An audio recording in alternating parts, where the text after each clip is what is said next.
దేవుణ్ణి వెంబడించుట భాగ్యమని వెంబడించాడు. మనం దేవుణ్ణి వెంబడించాలంటే పిల్లల పెళ్ళిళ్ళు కావాలి, మనవళ్ళ పెళ్ళిళ్ళు కావాలి, ఇంకెన్ని ఉంటాయి, ఉద్యోగాలు రావాలి, ఇంకా చాలా ఉంటాయి, చాలా కోరికలు, అవన్నీ ఇవన్నీ ఈ హలోక కోరికల్ని పట్టుకొని మనం ఏం చేస్తాం, దేవుణ్ణి వెంబడించాం. అయ్యా నేను వెంబడించాలంటే ఈ సంవత్సరం నా పిల్లోడికి పెళ్ళి కావాలా, నిన్ను వెంబడించాలంటే నాకేం కావాలి, మంచిగా ఈ సంవత్సరంలో ఇల్లు కట్టేయాలయ్యా.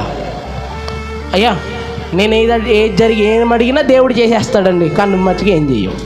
అలాగే ఎలీషా ఏం చేశాడో తెలుసా, తనకున్నదంతా విడిచాడు. కారణం ఏంటంటే తనకున్న దానికంటే నా దేవుణ్ణి వెంబడించుట గొప్ప భాగ్యమని తలుచుకున్నాడు. అలాగే వెంబడించి ఉన్నాడు.